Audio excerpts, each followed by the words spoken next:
देखिए हर खबर यहीं पर। सब्सक्राइब कीजिए TV9 भारतवर्ष।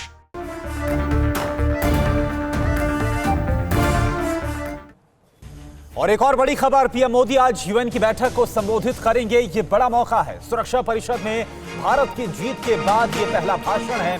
दुनिया के सबसे बड़े मंच से चीन को संदेश मिल सकता है, चीन को बड़ा जवाब मिल सकता है। ड्रैगन घबराया, इमरान को पसीना आया। आज मोदी बोलेंगे, जिनपिंग और इमरान सुनेंगे। ड्रैगन की होगी ग्लोबल घेराबंदी। प्रधानमंत्री मोदी तैयार हैं। आज दुनिया के सबसे बड़े मंच पर चीन और पाकिस्तान पर सीधा प्रहार होगा। पीएम मोदी आज संयुक्त राष्ट्र को संबोधित करने वाले हैं। ड्रैगन की जान सांसत में है और पाकिस्तान में मानो आफत है। ड्रैगन ने तो अभी से अपने कान खड़े कर रखे हैं, क्योंकि मोदी जब वैश्विक मंचों पर बोलते हैं तो दुश्मनों के पसीने छूटते हैं।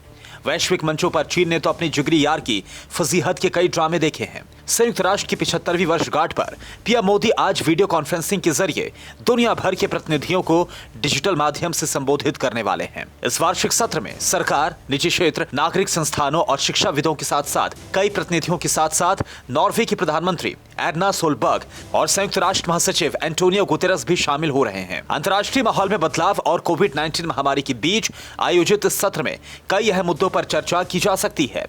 प्रधानमंत्री मोदी ने पिछले साल सितंबर में संयुक्त राष्ट्र महासभा को संबोधित किया था और पाकिस्तान का नाम लिए बगैर आतंकवाद पर तीखा हमला बोला था। उन्होंने पूरी दुनिया को बता दिया था कि भारत ने दुनिया को युद्ध नहीं बुद्ध दिए हैं। हम उस देश के वासी हैं जिसने दुनिया को युद्ध नहीं बुद्ध दिए हैं। अंतर्राष्ट्रीय मंचों पर पीएम मोदी ने भारत की जो छाप छोड़ी है उससे पूरी दुनिया वाकिफ है। और अब आर्थिक एवं सामाजिक परिषद के उच्च स्तरीय सत्र के आयोजन में जब पीएम मोदी बोलेंगे तो जाहिर सी बात है कि चीन और पाकिस्तान के कान जरूर खड़े होंगे।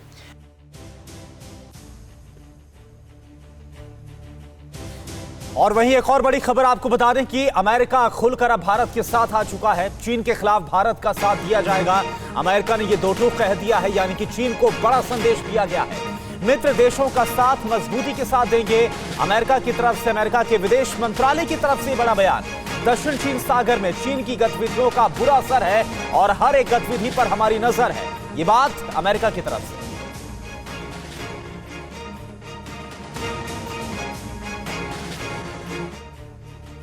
और वहीं ना सिर्फ चीन बल्कि अमेरिका का चीन के साथ साथ रूस और ईरान पर भी बड़ा हमला सामने आया है। इनकी वजह से लाखों लोगों की हालत आज बदतर हुई है। माइक पॉम्पियो की तरफ से बात कही गई। मानवाधिकारों को बचाने की आज बहुत बड़ी चुनौती पूरी दुनिया के सामने है।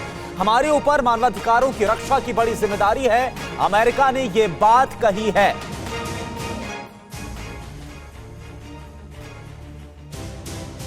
इधर चीन पर भारत की कूटनीतिक दबाव का असर अब धीरे धीरे दिखने भी लगा है। LAC यानी कि लाइन ऑफ एक्चुअल कंट्रोल से पूरी तरह से सेना हटाने को लेकर चीन तैयार नजर आ रहा है। भारत ने साफ कर दिया है चीन को कि लद्दाख से सेना को हटाने की प्रक्रिया बेहद पेचीदा है, लिहाजा सरहद पर कड़ी निगरानी की बहुत जरूरत है। और डर गया ड्रैगन जब झुक गए जिनपिंग। बात से बनेगी बात। अब नियमित मुलाकात। भारत और चीन के सैन्य कमांडर्स के बीच लद्दाख के चुशूल में 14 घंटे मैराथन बैठक के बाद अब भारतीय सेना की ओर से आधिकारिक बयान जारी किया गया है। बयान में सेना ने कहा है कि दोनों देश लाइन ऑफ एक्चुअल कंट्रोल से पूरी तरह सेना हटाने के पक्ष में हैं। सेना के अफसरों के मुताबिक लद्दाख के सेनाओं को हटाने की प्रक्रिया बहुत पेचीदा है, इसलिए इस पर लगातार निगरानी रखने की जरूरत है। सेना ने कहा है कि LAC पर पीछे हटने के मामले को डिप्लोमेटिक और मिलिट्री लेवल पर लगातार बैठकों के जरिए आगे ले जाया जा रहा है। भारत की कूटनीति के आगे झुका चीन। भारत के साथ चीन फिर करेगा बातचीत। मिलिट्री और राजनयिक स्तर पर जारी रहेगी बातचीत और चीन के साथ लगातार होगी बात। मंगलवार को भारत और चीन के बीच कोर कमांडर स्तर की मीटिंग 14 घंटे चली। ये चौथी कोर कमांडर मीटिंग थी और अब तक की सबसे लंबी और मैराथन बातचीत भी। सूत्रों के मुताबिक इस मीटिंग में सैनिकों की तैनाती कम करने के लिए भारत और चीन ने अपनी अपनी शर्तें रखी, लेकिन मीटिंग का ये फेज बेहद मुश्किल साबित हुआ। कमांडर लेवल की इस मीटिंग में बेहद टफ नेगोशिएशन हुई।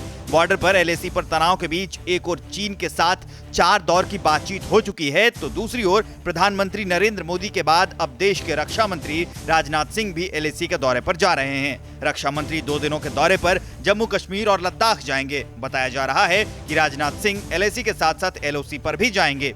जुलाई के पहले हफ्ते में ही राजनाथ सिंह को लेह जाना था, लेकिन तब अचानक उनका दौरा रद्द हो गया था। 3 जुलाई को पीएम नरेंद्र मोदी अचानक लेह के दौरे पर पहुंच गए थे। पीएम ने हालात का जायजा लेने के साथ सेना के सीनियर अफसरों को गलवान के बलवानों से मुलाकात की।